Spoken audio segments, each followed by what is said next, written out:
ever. We never forgot you either, Steve. You look great, by the way. Thank you, Steve.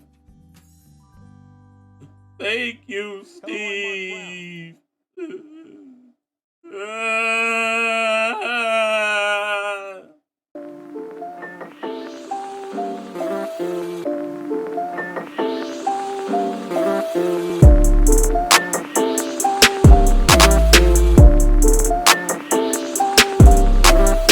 Let's get this thing started. On April 29th, 2002, Season 4, Episode 24 of Blue's Clues, Steve Burns announced to the world that he was leaving for college and would be replaced by his brother Joe. But that was a lie. The truth is, Steve Burns never wanted to be on children's television in the first place, and he was finally able to escape. But because of this lie, some disturbing rumors were brought to light. The most believed rumor was that Steve had died in a fatal car crash. A more ridiculous rumor was that he was murdered by the Blue's Clues producers, or died in an unsuccessful attempt to fight the Taliban. However, the most believable theory was that Steve was depressed, got addicted to H, and rebelled against the kid show to start a rock band. And did y'all hear any of those rumors, bruh?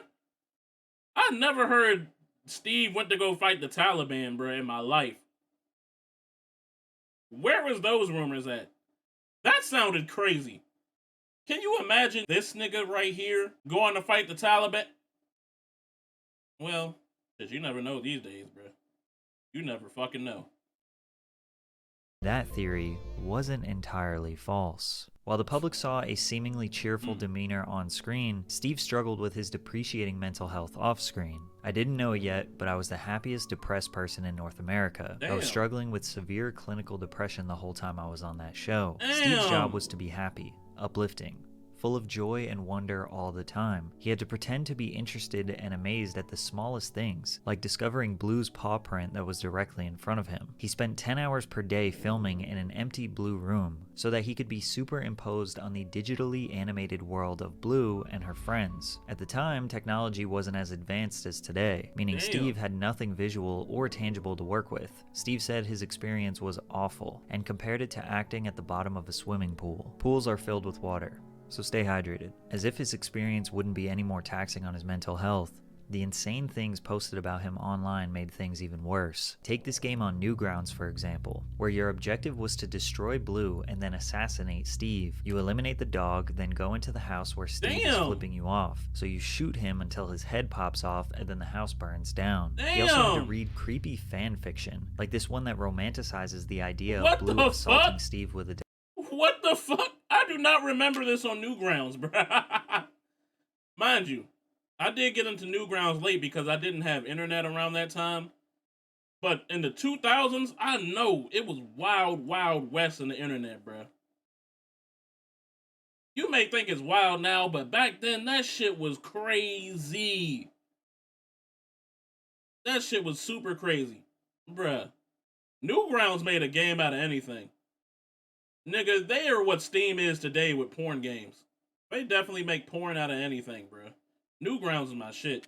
Deadly weapon. For some reason, people love the idea of stripping the innocence away from a children's TV show and trying to create a disturbing narrative around it. To this day, TikTokers express theories that Steve is a drug addict living in a crack house and that his hallucinations cause him to talk to inanimate objects, which come to life. People also believe that the children's voices we occasionally hear are actually Steve's neglected children, helplessly watching him feed into his addiction. Or the reason Steve is excited whenever he gets mail is because it either includes the welfare check he plans to spend on more drugs or contains the drugs themselves. Most of the time, rumors like this are easily dismissed, but for some reason, millions of people all around the world genuinely believe them. It's likely that even you have some random conspiracy theory about Steve embedded into your brain. However, most people just thought he died. An easy one to disprove, but it still worried him. I'm starting to think that maybe there's something people know that I don't know. In November 1999, the New York Times published an article detailing Steve Burns' time working on Blue's Clues and described the show's impact on children. Most notably, the article addressed the unsettling rumors surrounding Mr. Burns' well-being. The rumors were so prominent that the talk show host Rosie O'Donnell invited Steve to appear on her show. I died a whole lot of different ways, Steve recalled. Rosie's kid is a big fan, so I just went on and said,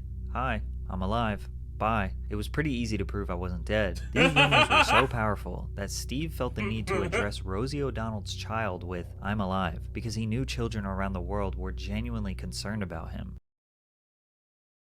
Bruh, I never heard that he died before, bruh. I must have been sheltered somewhere because I did not hear this. I did not hear this at all. Where was I? Was I literally living like under a rock or something? Was I really like Patrick Starring out here, bruh? Because what is this news? I was a kid when he left the show, and I remember I was like, where he go? Nigga, that's what I was like. I was like, where the fuck he go? But by that time, I was like old enough to like not like Blue's Clues anymore, so I didn't really care. I'm like, fuck it, Steve's not here. I don't care. Because around 2002, I had to have been like 9. Yeah, I'd have been like 9. He was still a youngling. Young Padawan. Head ass. 2002, I was like 2 or 3. Yeah, in 2002, I was like 8, 9. My brother was like 2 or 3, and my sister was like 1 or 2. Depending on what time it was, that's when he got the fuck up out of there. Because you have to keep in mind that Blue's Clues was the highest rated premiere of any Nickelodeon program and became crucial to the network's growth. It was a pioneer in interactive TV. The original Blue's Clues engaged its preschool age audience by breaking the fourth wall and speaking directly into the camera. Millions of kids around the world felt a deep and personal connection to Steve, which made these rumors more potent. It also made his exit from the show more detrimental. Mr. Burns was 22 when the show premiered, and as he approached his 30s, it was time to move on. Reveals the bold truth about his departure. I knew I wasn't going to be doing children's television all my life, mostly because I refused to lose my hair on a kids' TV show. And it was happening. Steve knew that his baldness would ruin his boyish look and appeal. The network insisted that he wear a wig, but he refused. Combine this with his depreciating mental health, it was finally time to exit. He told the viewers goodbye in his final send-off, alongside his new replacement Joe, and children... Hold up. He was balding? That's why he was wearing the cap? Oh, it makes sense. It really do make sense now, bruh. He came back on social media and made a post recently, and it was him on Blue's Clues once again. I think I remember that post on social media. He said something about, like, chasing your dreams or some shit. I forgot what the video was like. Definitely forgot what the video was like, but it was, like, something about, like, chasing your dreams or some shit like that. I'll probably find that like after this. Actually, oh, this was on Twitter. Hi. You got a second? Okay. You remember? Yeah, this nigga old as hell. Younger, we used to run around and hang out with Blue and find clues and talk to Mr. Salt, freak out about the mail and do all the fun stuff. And then one day I was like, "Oh hey, guess what? Big news! I'm leaving.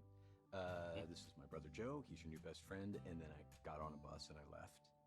And we didn't see each other for like a really long time. Can we just talk about that? Did you not have any like other acting roles, bro? Great, because I realized that was kind of abrupt. You didn't have no other acting roles. Went to college, and that was really challenging, by the way, but great because I got to use my mind and take a step at a time, and now I literally am doing many of the things that I wanted to do. And then look at you, and look at all you have done, and all you have accomplished in all that time. Oh, look at this heartfelt so message amazing, right here, bro. Right? I mean, we started out with clues, and now it's what? Student loans, and jobs, and families, and some of it has been kind of hard. You know? Hard. You know what else is hard? You know what? Never mind. And I wanted to tell you that I really couldn't have done all of that without your help. And in fact, Can y'all hear this? all the help that you helped me with when we were younger is still helping me today, right now. And that's super cool. I guess I just wanted to say that after all these years, I never forgot you. Ever.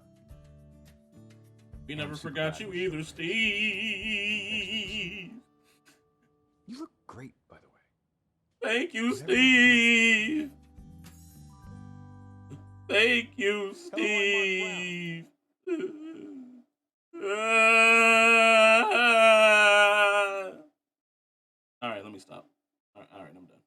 around the world thought he was just going to go to college and he would return shortly. They were mistaken. Steve was not off to college. He was about to embark on his journey of being the lead singer of a psychedelic rock band. Steve was interested in music way before Blue's Clues. Steve Burns attended Boyertown Area Senior High School in Berks County, Pennsylvania, graduating in 1992. He played in bands called Sudden Impact, 9 Pound Truck, and the Ivies. He continued playing music on the side while pursuing an acting scholarship at DeSales University in the Lehigh Valley. Shortly after being discovered by an agent, Steve dropped out of school and moved to New York City to become a professional actor. In '95, Steve arrived at Nickelodeon under the impression he was auditioning for a voiceover role for a game show, but then later found out it was for a kid show. Steve was a grungy 90s skate rock kid with long hair and earrings, not the ideal fit for the job. Tracy Page Johnson, executive producer and co-creator of Blue's Clues, says that he didn't want to be a children's host. Of the 100 people we auditioned, he was by far the realest. He loved kids, but he didn't want to make a career out of it. Steve didn't want to be on children's television. He wanted to make music, and after he stepped away from the show, he could finally make his dreams a reality. In 1999, Steve walked into a party in New York.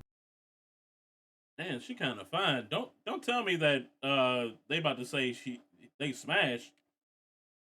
I'm like, okay, Steve, go ahead, get you some coochie, nigga. I'll listen to you forever, nigga. It's like, no. Where he heard the Flaming Lips 1999 album, The Soft Bulletin, for the first time, considered by many to be the Flaming Lips' masterpiece. This moment changed Burns' life and reignited a passion for music he thought Blue's Clues had burned away. From there, he acquired Pro Tools and started writing songs. I had literally been doing nothing but talking to objects made of felt for 6 years. There was this weird creative constipation going on. Steve wrote roughly 35 songs in one sitting, but selected 12 to feature on his debut album, Songs for Dust Mites. Now, bruh, 35 songs in one sitting is crazy. Depending on the length of those songs, I don't know about like you musical people, but is that like how far y'all be going, bruh? Is that how hard y'all be working, you musical niggas? I know Song be making like songs out the ass. He be creating albums in like one day. That shit is crazy.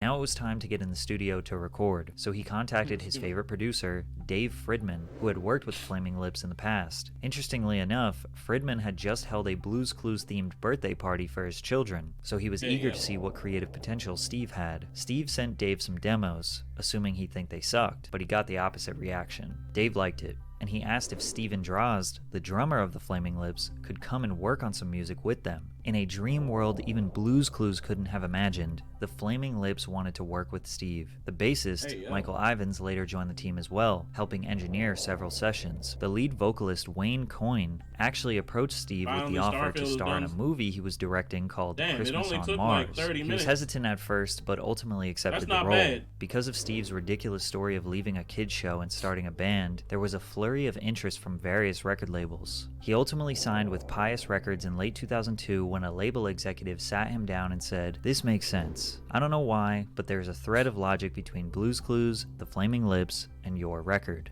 And he was right. Something about the perfectly innocent image of a children's show, combined with the amount of insane rumors surrounding Steve, leading to being a frontman of a psychedelic rock band, was a crazy storyline. Burns professionally entered the world of rock music following the release of his indie rock album Songs for Dust Mites in August of 2003. Although the 12-track album did not garner much commercial success, it received praise from critics, as Pitchfork gave the project a 7.8 out of 10, and complimented Burns' lyrical insight and gift for writing and arranging endlessly listenable pop songs. You can actually hear one of the songs from the album, Mighty Little Man, as the opening theme for the CBS series Young Sheldon. Despite releasing music and starring in a horror comedy film called Netherbeast, rumors surrounding Steve's death resurfaced on the internet again. Burns told MTV in late 2007 that he was starting to take it personally. I don't know that show either. I never heard of that show a day in my life. I never heard of that movie a day in my life. This nigga was in B-rated movies, bruh. Movies we had never heard before. That's crazy. I guess the world would prefer that I was dead, but I'm not listening. I should really just create a website with my vital statistics on it. It could be live. There has to be a way I can hook up a heart monitor to my computer just to let people know I'm alive. To this day, Steve's Instagram handle is Steve Burns Alive, with a bio that reads, "I've seen the meme." Unfortunately for Steve, he didn't exactly become the rock star he dreamed of being. Most of his buzz from his first project was earned due to the juxtaposition of his Blues Clues career. After that, he started another band, Steve Burns and the Struggle, alongside the Flaming Lips. Steve Burns and the Struggle. I didn't know Struggle worked with Steve Burns, bruh. That's crazy, bruh. My dog Struggle was working with Steve Burns. Struggle, man. Stephen Drozd, and A Million Billion frontman Ryan Smith. The collective released an album, Deep Sea Recovery Efforts, in 2009, but it failed to do anything substantial. For many years, Steve disappeared from the spotlight. Slowly but surely, rumors of his death, addiction, and God knows what else made their way back onto the internet. But in 2017, Steve got a call that he never thought he would get. Nickelodeon gave the original creators of Blues Clues permission to develop a reboot of the series after multiple failed attempts. Nickelodeon posted a video announcing that they were looking for a new host of the show. Steve helped the creators during the casting process, and after 1,000 auditions, they eventually selected Josh De La Cruz, who was Bruh, how long was Blues Clues off the air, bruh? I'm about to check. About to hit that good old wiki, baby. The good old Wikipedia. Original release from 1996 to 2006. So it took them 11 years to get that shit back? 12 years to get it back? It took them like 12 years to even get this back. That's insane. That is literally insane. an understudy for Disney's Aladdin on Broadway for 5 years. De La Cruz would play Steve and Joe's cousin, Josh. Steve was initially reluctant to continue his association with the show, but was persuaded by its fans on social media to write, direct, and appear on the show. The reboot, Blues Clues and You, has been a huge success following its premiere, producing 4 seasons before being renewed for a 5th early last year. Keep in mind, most people had no idea this even happened. Unless you have kids or very young siblings, you probably never knew that Steve returned to the show. But in 2021, I didn't even know he returned to the show. Nick Jr.'s Twitter account posted a video for the 25th anniversary of Blues Clues featuring Steve, and we all thought he had returned from the dead. Hi. You got a second? Oh, that's what we were just looking at. Okay. You remember how when we were younger, literally what we were just looking at. Run around and hang out with Blue and find clues and talk to Mr. Salt, freak out about the mail and do all the fun stuff. And then one day I was like, oh, hey, guess what? Big news. I'm leaving. This is my brother Joe. He's your new best friend. And then I got on a bus and I left. And we didn't see each other for like a really long time. Can we just talk about that? No, nigga. Because I realized that was kind of abrupt. Steve went on to explain what happened to his character, continuing the fake story of him going to college, because having a really unsuccessful rock band was not the narrative Nickelodeon wanted to continue. But his ability to speak through the camera and develop a one-on-one connection with the viewer resonated deeply with Blues Clues fans. It's like we were all 5 years old again. The post was retweeted 700,000 times and liked by 1.9 million people. I think the overwhelming engagement is a huge testament to how powerful these rumors were over the years. Literally millions of people are. I don't think it was a testament to the rumors. I think it was a testament to how big of fans everyone was for the show. Because half of those rumors I never even heard growing up. I never heard a single one of those rumors growing up, like at all. But I also didn't have like the internet growing up like that. I didn't have like the internet fully until I was like a freshman year in high school, and that was like in 06, 07. So I never heard of those before. I never thought he died. I just thought he went on to like do something else, bruh. Like just to go live his life. Never thought that nigga died, bruh. Crazy how people think like niggas die.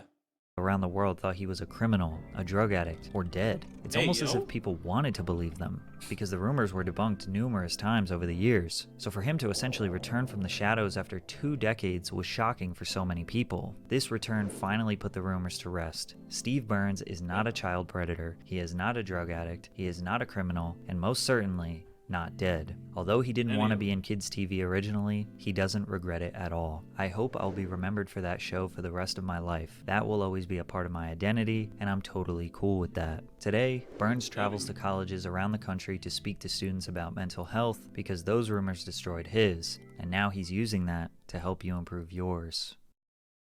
W video. W motherfucking video. That was definitely a W video. Make sure y'all follow my boy Patrick right here or subscribe to him. I mean, it is YouTube. I'm so used to talking to a Twitch person. I'll see you guys next time.